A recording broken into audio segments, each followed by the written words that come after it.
Top बल्लेबाज को out करके बहुत ज्यादा खुश थे कीवी, लेकिन भारतीय स्पिनर के सामने टेक दिए घुटने, नहीं चली कोई भी रणनीति। वरुण चक्रवर्ती ने अपना पंजा खोल दिया है पहले ही मुकाबले में।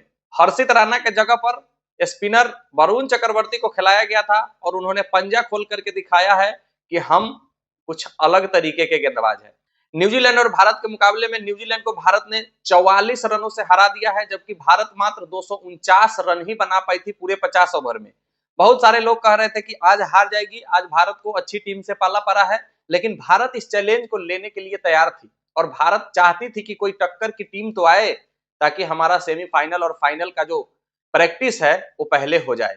लेकिन न्यूजीलैंड ने भी टक्कर दिया है, लेकिन भारत समझिए तो एक तरफा जीत गया है। थोड़ी देर के लिए जब 30 रन पर 3 विकेट गिर गए थे, जिसमें तीनों टॉप ऑर्डर बल्लेबाज सुमन गिल, भारत के प्रिंस, भारत के कप्तान रोहित शर्मा और भारत के किंग कोहली आउट हो गए थे।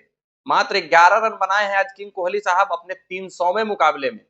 300 मुकाबले खेलने वाले 7वें भारतीय क्रिकेटर बन गए हैं विराट कोहली साहब। आज उनका 300वां मुकाबला था और ये देख करके बहुत खुशी हुआ कि 300वें मुकाबले में अपने विराट कोहली साहब कुछ अलग इंटेंट लेकर आए थे, अच्छी बल्लेबाजी कर रहे थे। लेकिन कौन कहता है कीवी नहीं उड़ सकता है भाई। देखिए ग्लेन फिलिप्स कैसे उड़े हैं, देखिए केन विलियमसन कैसे उड़े हैं, क्या फील्डिंग किया है भाई, लाजवाब फील्डिंग। ऐसा फील्डिंग तो आपने शायद ही इस जनरेशन में देखा होगा। हाँ, हम लोग सुनते थे जॉन्टी रोड साहब अच्छी फील्डिंग करते थे, हमने फील्डिंग सुरेश रैना का भी देखा है, हमने फील्डिंग रविंद्र जडेजा का भी देखा है, हमने विराट कोहली का भी देखा है, लेकिन जो फील्डिंग ग्लेन फिलिप्स कर रहे हैं ना भाई साहब, वो कुछ अलग दर्जे का फील्डिंग कर रहे हैं। वो उड़ रहे हैं। उड़ता पंजाब सुने थे, उड़ता बाज सुने थे, लेकिन उड़ता कीवी, उड़ता ग्लेन फिलिप्स पहली बार सुने हैं और पहली बार देखे हैं।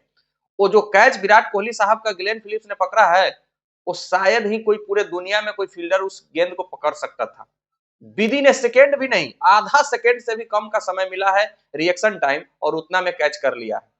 30 रन पर भारत के 3 विकेट गिर गए थे, लेकिन फिर उसके बाद आए हैं श्रेयस अय्यर साहब, जो कि 79 रनों की पारी खेले हैं और चौथे विकेट के लिए अक्षर पटेल के साथ 98 रनों की पार्टनरशिप किए हैं। और यही श्रेयस अय्यर है जिनको वनडे टीम में जगह तक नहीं था। आपको याद होगा इंग्लैंड के खिलाफ पहला मैच जिसमें विराट कोहली साहब नहीं खेले थे, जिसको लेकर के श्रेयस अय्यर को खिलाया गया था, और उसी दिन से कोई भी ऐसा मैच नहीं गया है वनडे का जो श्रेयस अय्यर साहब बाहर बैठे हों या कोई मैच में फ्लॉप हुए हों।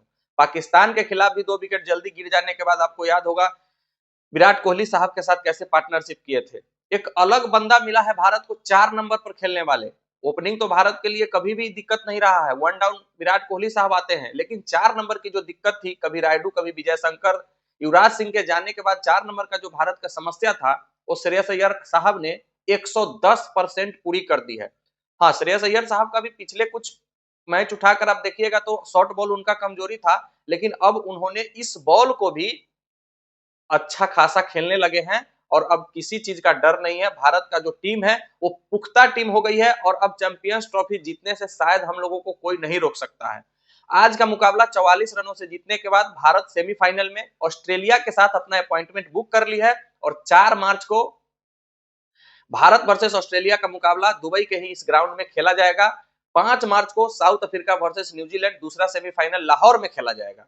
भारत ने 250 रन ही बनाए थे। ऐसे बहुत सारे लोग कयास लगा रहे थे कि आज मुकाबला हार जाएगी, लेकिन भारत के जो स्पिनर है, भले जसप्रीत बुमराह नहीं है, बहुत सारी टीम अपने फास्टर पर घमंड करती होगी, लेकिन भारतीय टीम को स्पिनर पर घमंड था, है और रहेगा। 4-4 स्पिनर खिलाई थी और दुबई का पिच भी स्पिन को बहुत ज्यादा मदद कर रहा था। वरुण चक्रवर्ती ने अपना पंजा खोल दिया है। वरुण चक्रवर्ती साहब जब से कमबैक किए हैं भारतीय टीम में, चाहे वो T20 हो चाहे वनडे हो, धागा खोलकर रख दे रहे हैं बैट्समैन को, समझ ही नहीं आ रहा है। यही वरुण चक्रवर्ती 2021 के T20 वर्ल्ड कप में इसी दुबई में बुरी तरीके से पिटाए थे और विकेट नहीं मिले थे, लेकिन 4 सालों के बाद उसी बंदा ने उसी पिच पर अपना पंजा खोला है और दिखाया है कि मुझ में दम है। लेकिन दुबई की जो पिच है वो धीरे धीरे स्पिनर को बहुत ज्यादा मदद करने लगी है। इस बात का अब आप लोग खुशी मनाइए या गम मनाइएगा, तो भारत का जो सेमीफाइनल मुकाबला है वो ऑस्ट्रेलिया से है और ऑस्ट्रेलिया के पास बहुत ज्यादा अच्छे स्पिनर नहीं है। एडम जंपा है, लेकिन एडम जंपा अभी उस फॉर्म में नजर नहीं आ रहे हैं। भारत के पास 5 स्पिनर है, आज तो 4 खिला भी लिए हैं। हर्षित राणा को बैठाकर स्पिनर को अंदर लाया गया है। बहुत सारे लोग इस बात को बहुत आश्चर्यचकित कर रहे थे कि ये कौन सा टीम बनाया है भाई कि 4-4 स्पिनर खिला रहे हैं। जब टीम चुनी गई थी उस समय भी बहुत सारे लोग ट्रोल किए थे भारतीय सिलेक्टर को कि 4 स्पिनर 5 स्पिनर क्यों ले जा रहे हैं, क्या सभी को खिला पाएंगे। लेकिन भारत का सोच कुछ और था, क्योंकि भारत सिर्फ और सिर्फ अपना पूरा का पूरा मैच दुबई में खेल रही है और दुबई ऑलरेडी पहले से मैच करा रही है। वहां Abu Dhabi premier league T20 league चल रहा था, उसमें ऑलरेडी वो पिच थकी हुई है और वहां पर स्पिनर को मदद है। भारत इस मुकाबले को बहुत ज्यादा लाइटली नहीं ले रही थी, क्योंकि भारत तो ऑलरेडी पहुंच चुकी थी सेमीफाइनल में। लेकिन इस मुकाबले से ये पता चला है कि कौन से खिलाड़ी कितने फॉर्म में है, कितने पानी में है। भारत का 3 विकेट बहुत जल्द गिर गए और वो अच्छा हुआ कि गिर गए, क्योंकि भारत का जो बेंच स्ट्रेंथ था, जो बल्लेबाजी में गहराई थी, वो आज चेक हो गया है। हार्दिक पांड्या का क्या 45 रन गजब का आया है भाई। जिस पिच पर बैट्समैन को रन बनाना मुश्किल है, उस पिच पर हार्दिक पांड्या ने ताबड़तोड़ 45 रन जड़े हैं। 42 रनों की पारी अक्षर पटेल ने खेला है, 79 रन श्रेयस अय्यर साहब ने बनाए हैं और गेंदबाजी में 5 विकेट वरुण चक्रवर्ती ने लेकर के सेमीफाइनल और फाइनल में भी अपना जगह पुख्ता कर लिया है कि हम खेलेंगे सेमीफाइनल और फाइनल भी। तो भारत इस मुकाबले को बहुत कुछ तरीके से देख रही थी, सीखने के तरीके से देख रही थी कि क्या क्या हो सकता है। भारत अभी तक इस पूरे टूर्नामेंट में पहले बल्लेबाजी नहीं किया था। हालांकि टॉस लगातार 13वीं बार रोहित शर्मा साहब हारे हैं, लेकिन संजोग है कि मैच नहीं हार रहे हम लोग। टॉस 13 बार इंडिया हार चुकी है लगातार, लेकिन मैच हम लोग नहीं हार रहे हैं। ये ऊपर वाले का संजोग है। पहले गेंदबाजी करने का फैसला करती है न्यूजीलैंड और शुभमन गिल का विकेट जल्दी गिरता है, फिर रोहित शर्मा, फिर विराट कोहली। लेकिन चौथे विकेट के लिए 98 रनों की पार्टनरशिप होती है। फिर हार्दिक पांड्या अच्छी बल्लेबाजी करते हैं, लेकिन फील्डिंग की दाद देनी पड़ेगी आपको। जिस तरीके का फील्डिंग न्यूजीलैंड ने किया है, लगभग 30 से 40 रन रोके हैं और बल्लेबाज तो आउट किए हैं, वो छोड़ ही दीजिए। चैंपियंस ट्रॉफी का जो प्रबल दावेदार है वो भारत 100% है, क्योंकि भारत के जो जितने मुकाबले हैं वो दुबई में है और दुबई में जो विजिटिंग टीम आ रही है वो दुबई का पिच से अभी उनको दर्शन नहीं हुआ है। लेकिन भारत तो सारे के सारे मुकाबले इस पर खेल रहे हैं। तो किसी भी टीम को इस पिच पर अभी नजर जमाने के लिए 1-2 मैच लगेंगे, लेकिन अब तो सारे के सारे नॉकआउट मुकाबले हैं। भारत अगर फाइनल में पहुंचती है तो फाइनल भी इसी ग्राउंड पर होगा 9 मार्च को। भारत सेमीफाइनल भी 4 मार्च को इसी ग्राउंड पर खेल रही है।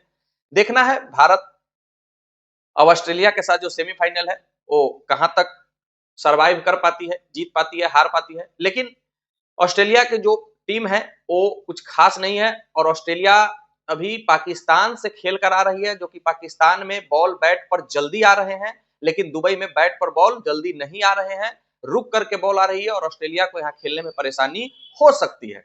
इसीलिए देखना है भारत कितना हद तक अपना दुबई का फायदा उठा पाती है। बाकी आप लोग कमेंट करके जरूर बताइएगा कि भारत को क्या ऑस्ट्रेलिया हरा पाएगी या इंडिया ऑस्ट्रेलिया को हरा देगी। कमेंट जरूर कीजिएगा। मिलते हैं फिर नेक्स्ट वीडियो में, जब तक के लिए बेस्ट ऑफ लक, धन्यवाद, जय हिंद।